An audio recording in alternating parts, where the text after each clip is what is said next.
Right. So, picture this. It's 1:17 in the morning. I'm standing in the hallway of my flat, staring at my front door.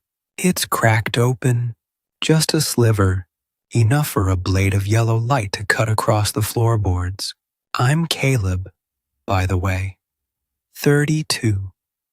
I spend most of my life in glass-walled conference rooms arguing about lumens with men who use the phrase brand atmosphere like it actually pays the rent. I'd just gotten back from a 3-day work trip to Geneva. I was running on airport espresso and pure spite. I was exhausted enough to hallucinate, but not exhausted enough to ignore an open door. I set my suitcase down, carefully, and then Tessa appears in the doorway. She's barefoot, hair twisted into this chaotic knot, and she's wearing my gray hoodie. The one I'd been pretending not to notice had permanently migrated into her laundry basket. She puts a finger to her lips, leans in close. I can smell mint toothpaste and that stupidly expensive vanilla lotion she wears. "You won't be sleeping tonight," she whispers. Now. There are sentences you expect to hear from your roommate. At 1 in the morning, the sink is leaking. I ate your leftovers. That was not one of them. I look past her shoulder. Is someone in the flat? Her eyes flick to the living room. Yes. My hand tightens on my suitcase. Do I need to call the police? No, she grabs my wrist. Her fingers are warm. For one ridiculous second, my brain completely ignores the fact that my flat has apparently become a midnight hostage situation and just focuses on her hand. Unless, she adds, there's a hotline for emotional blackmail by relatives. I stare at her. She winces. My parents are here. Look, Tessa and I had been flatmates for 11 months. Long enough for me to know 3 things about her family. 1. Her mother believes every unmarried woman over 28 is a personal insult to her lineage. 2. Her father thinks silence fixes everything. Plumbing, conversations, childhood trauma. 3. Tessa becomes a different person after phone calls with them. Smaller, somehow sharper around the edges, like she has to fold herself into a version they find easier to criticize. I lower my voice. Tessa, your parents own a villa in Provence. Why are they on our sofa? She rubs her forehead. She said hotels are emotionally expensive. Of course. She pulls me into the hallway. The door clicks shut. We're standing in this narrow corridor, knees almost touching because the neighbor across the hall keeps this hideous decorative bench nobody asked for. She looks up at me, and there it is, that pull, the one I hate, the one I want. Her face is bare, tired, nervous, but still Tessa. The woman who once redesigned my entire client pitch at 2 in the morning because she said my slides looked like a hostage note made by a beige accountant. The woman who saved me the corner brownie because she knew I pretended not to care about dessert. What did you do? I ask. She swallows. I told them you were my boyfriend. Somewhere in my exhausted brain, a tiny man in a hard hat drops a wrench. You told your parents I'm your boyfriend. Technically, I implied it at first. That distinction feels important only to lawyers and people going to hell, Tessa. She laughs, a tiny stressed sound my mum started in before she even took off her coat, asking why I'm still living with a man who isn't making an honest woman out of me. Then she suggested I reconnect with Brandon at my cousin's engagement brunch tomorrow. Brandon, the ex who once told Tessa she was too intense to marry, but fun to date, which told me everything I needed to know about Brandon, and also made me hope he steps barefoot on a charging cable every morning for the rest of his life. So I said I wasn't available, she whispers. She asked who. I said you. The hallway feels suddenly very small. The hum of the lift down the hall gets deafening. Why me? I ask. Softer than I meant to. Because you live here, she says, too fast. Then quieter. And because you're the only man I know who has never made me feel like I had to apologize for taking up space. That landed right in the chest. Before I can process it, the flat door opens. Her father, silver hair, pajama pants, expression of a man who has never apologized to a toaster. He looks at me, looks at my suitcase. Your room was too drafty for Linda's back, he says. So we put your things in Tessa's room. Tessa's face goes completely still. My heart does one hard, stupid kick against my ribs. Her father steps aside. You two should get some rest. Big day tomorrow. He looks dead at me. And Caleb, at breakfast? I'd like to hear how serious you are about my daughter. The door shuts. Quiet finality of a prison gate. We're standing in the hallway. My room, she whispers. With my bed and my laundry chair, I say. I'm familiar with the chair. She covers her face. Caleb, I'm so sorry. I should have been worried about boundaries. Instead, I'm making you audition for the role of suitable partner. We need rules, I say. Yes, good. I love rules. Rules are sexy. I look at her. She blinks. Not sexy, practical. I'm sleep deprived. Rule 1. I sleep on the floor. Absolutely not. You just got off a plane. You are not sleeping on hardwood. So my mother can preserve her fantasy of my romantic stability. Tessa, I want the floor. No, I want to magically grow a guest room. That's not a rule, Caleb. That's an aspiration.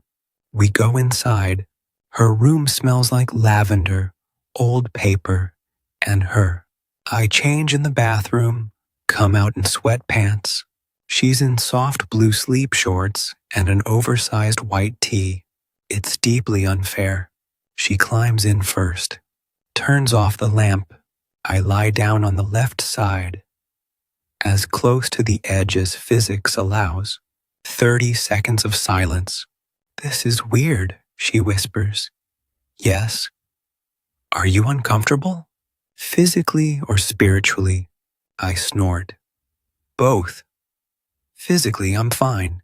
Spiritually, I may need a priest. Her shoulders shake with silent laughter. It loosens something tight in my chest. In the dark, she shifts onto her side, facing me. I do the same. We're close enough that I can see the shine of her eyes. Caleb? Yeah. Why aren't you dating anyone? I laugh under my breath. That's a very dangerous question for my fake girlfriend. I'm serious. I look up at the ceiling because the person I want is lying right next to me. The person I want, I say, my voice rough, lives in the next room. The silence after that is enormous. I close my eyes. There it was, out in the open, unplanned, irreversible. Caleb, she breathes. I know, terrible timing. We can pretend I said I wanted to move to Portugal. She doesn't laugh. The mattress dips as she moves closer. Her hand finds mine under the covers, tentative at first, then certain. I don't want to pretend you said Portugal, she whispers. I turn my head. She's right there. not touching except for our hands. Then from the living room, her mother calls out, "Tessa, are you decent?" Tessa squeezes her eyes shut. I whisper, "Define decent." She bites her lip hard to keep from laughing, and somehow that was almost worse than a kiss. Sweeter, more dangerous. Her mother calls again. I forgot to mention Brandon will be at brunch. Tessa's hand goes stiff in mine. I hold on, not as a rescuer, as a man who had just told the truth and wanted her to know he meant it. Tessa looks at me in the dark. Then, very softly, she squeezes back. Neither of us slept much.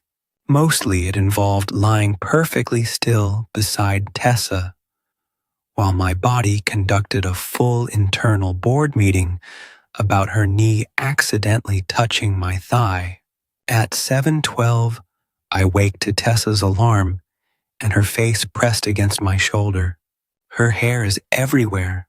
One hand rests on my chest. I do not move. I barely breathe. Then her eyes open. For one suspended second, she looks at me without remembering the world. Soft, sleepy, unarmored. Then memory crashes in. Oh my God. She jerks back so fast she nearly falls off the mattress. I catch her wrist. "Careful. You drooled on me," I say. Her mouth falls open. I did not. Emotionally, at least. She grabs a pillow and hits me with it. I laugh, and for a moment it's just us. No parents, no brunch, no ex-boyfriend with a dental plan smile. Then a knock lands on the door. "Tessa," her mother calls. "Breakfast in 10. Wear something flattering." Tessa's smile vanishes. I watch her shoulders tense. Watch the old armor slide into place. I hate it. But I also remember what I told her last night. Not rescue, choice. So I sit up and say, "I have an idea. Breakfast date." She blinks. "What?" "You and me before we go out there. 5 minutes. Coffee by the window. We set the terms of this boyfriend situation. 5 minutes later, we stand in the kitchen in our socks. I make coffee. Tessa cuts 2 pieces of banana bread. We sit on the floor by the living room window because it's the only place not visible from the hallway. So she says, wrapping both hands around her mug.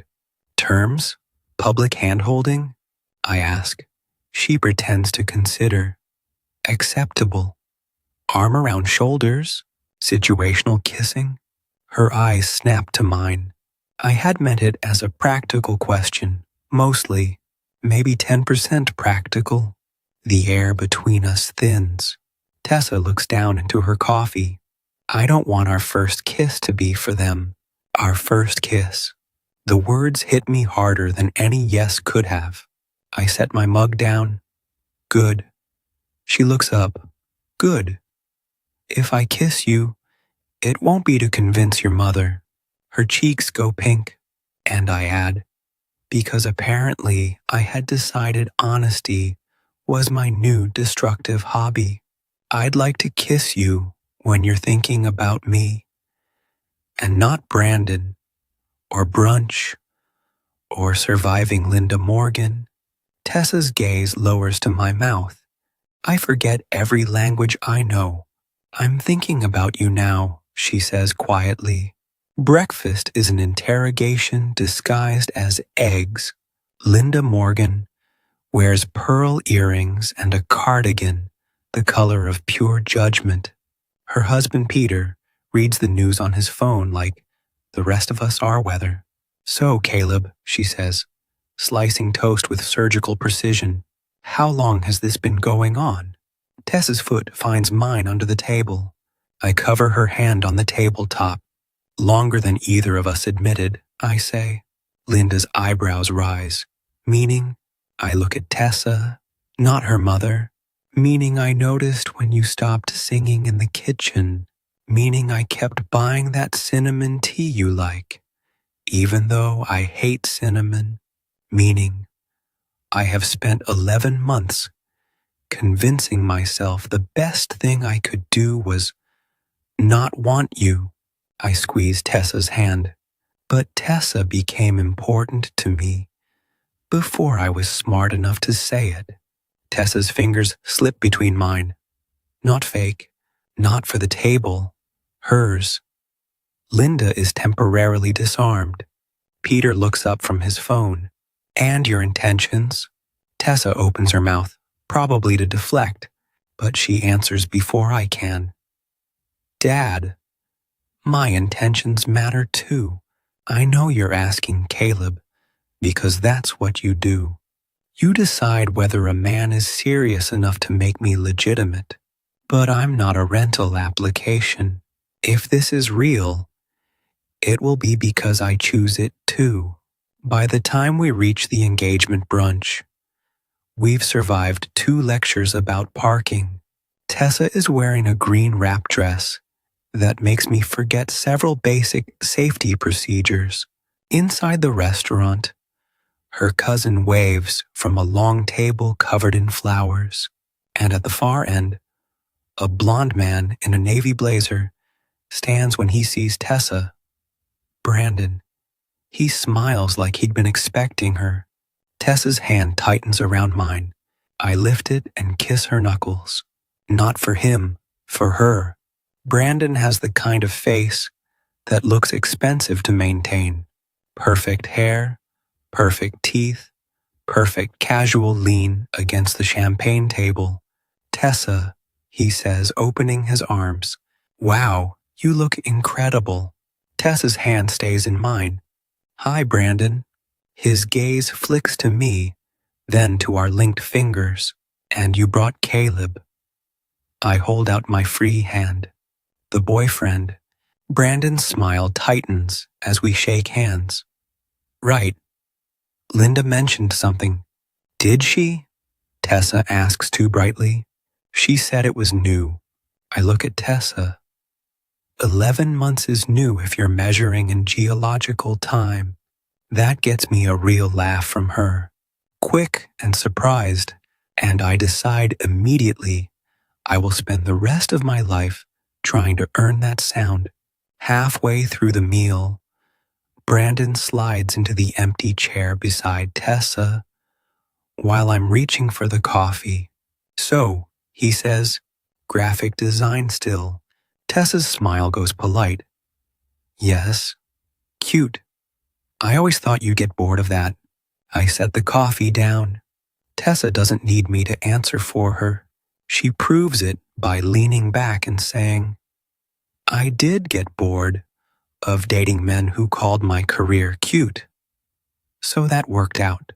I choke on nothing. Brandon laughs like she'd made a charming joke instead of a clean incision.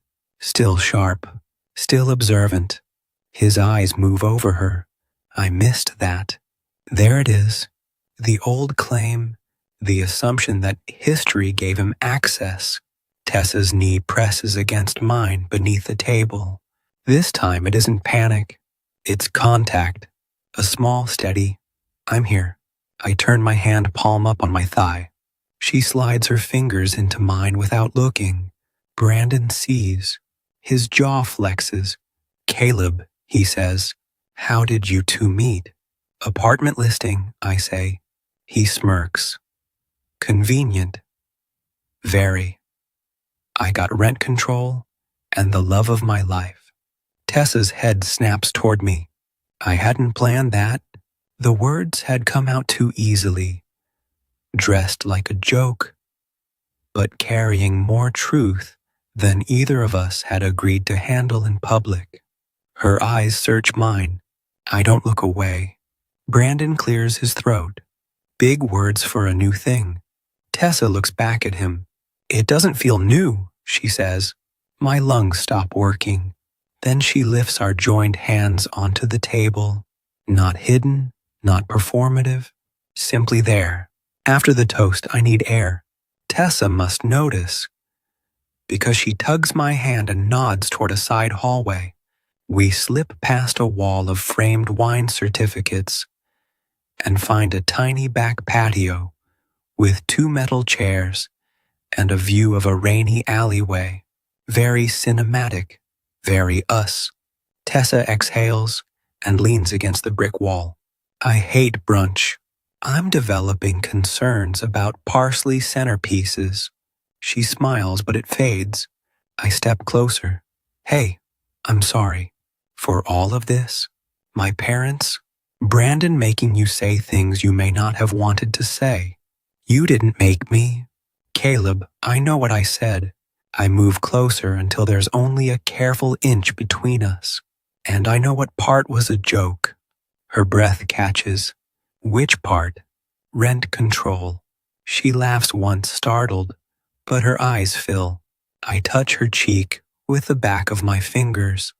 Tessa, I am wildly, inconveniently in love with you. The alley goes silent. Even the city seems to pause. Her lips part. You are? Yeah. How long? Do you want the honest answer, or the answer that makes me sound less pathetic? Honest. The bagels at the apartment viewing started it. The night you fell asleep on the couch during that thunderstorm and grabbed my sleeve so I wouldn't leave finished it. She stares at me like I had handed her something breakable. I wasn't asleep, she whispers. My hand stills. I knew you stayed, she says. I knew you sat on the floor because I was scared and pretended it was no big deal. I think that was when I started wanting you. Wanting? The word burns straight through me. I lower my forehead to hers. We are extremely bad at being roommates. The worst, she whispers. Do you want this? Outside of today. Outside of them. Her hands slide up my chest, careful and certain. Yes. One word. No performance in it. I kiss her then, not soft like the sidewalk, not brief. This is the kiss we'd been circling for 11 months and one impossible night. Her fingers curling into my shirt, my hand at her waist. The little sound she makes when I tilt my head.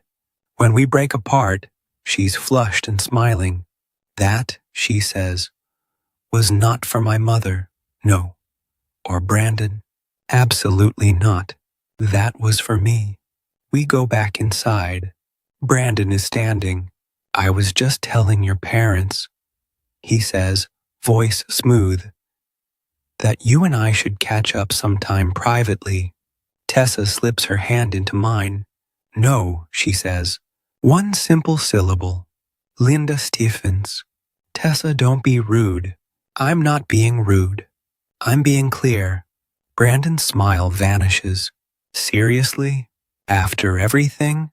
Tessa's chin lifts, but I feel her hand tremble. I squeeze once. She squeezes back, then steps half a pace forward. Not behind me, beside me. Yes, she says. After everything. Linda's voice drops, sharp enough to cut glass. If you walk out now, don't expect us to clean up the consequences. Tessa goes very still. I look at her waiting, not pulling, not deciding. Her eyes meet mine.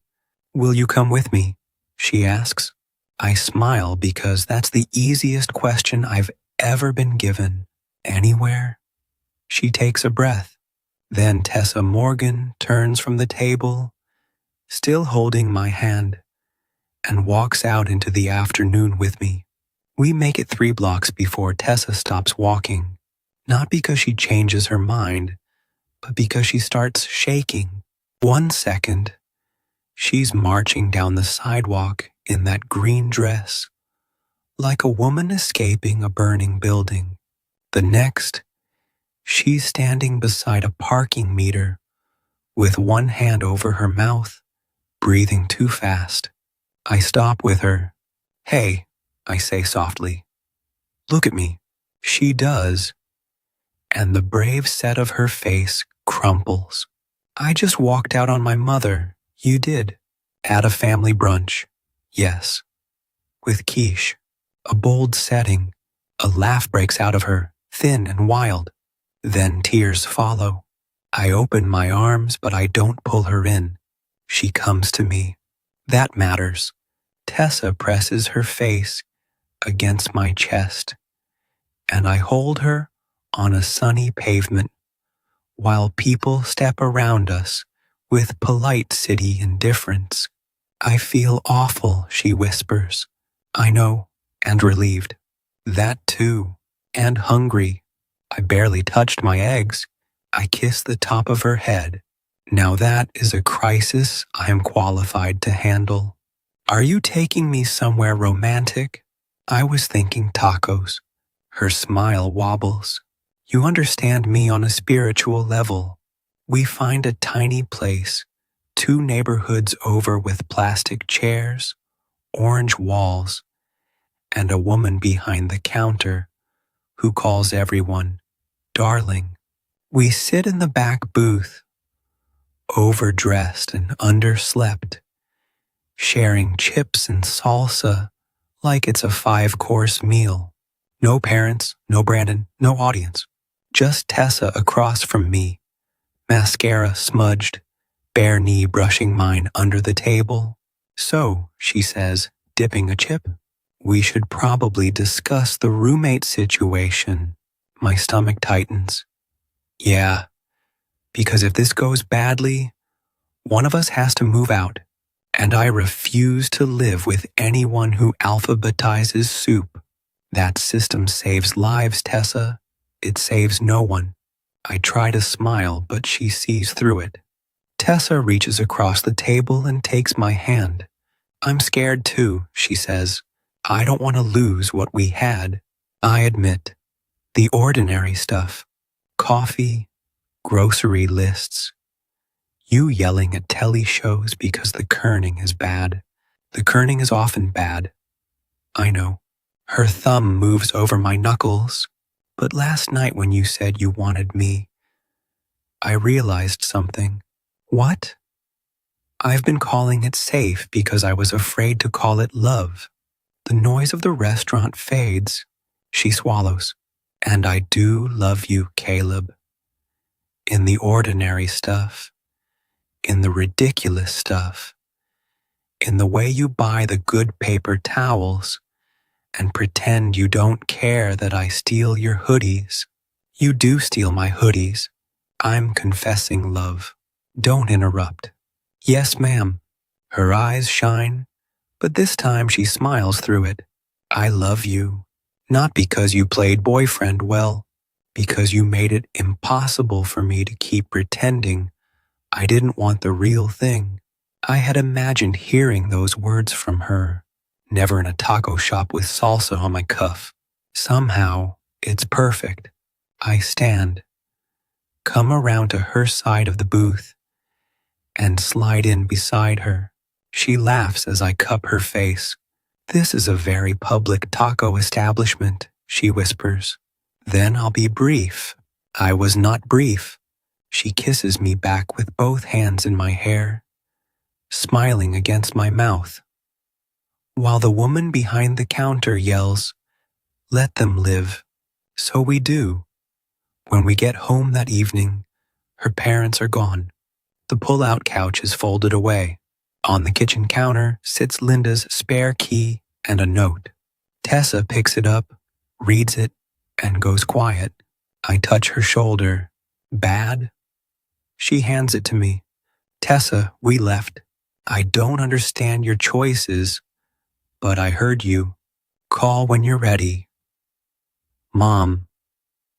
Below it, in different handwriting, Peter had added, Caleb seems steady.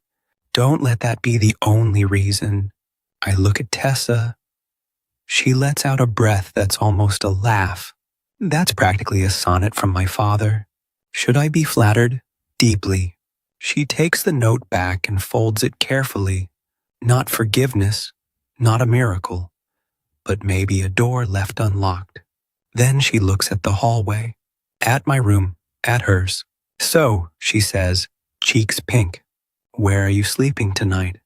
I step closer. That depends on whether my girlfriend has rules. Her smile turns slow. Girlfriend? If she wants the job, I hear it comes with corner brownies and emotional support during font emergencies. Tempting. She slides her arms around my neck. I accept.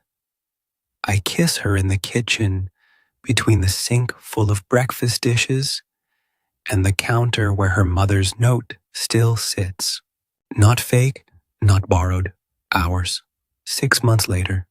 The flat looks mostly the same, except my room is a shared office now, and her laundry chair finally collapsed under the weight of its responsibilities.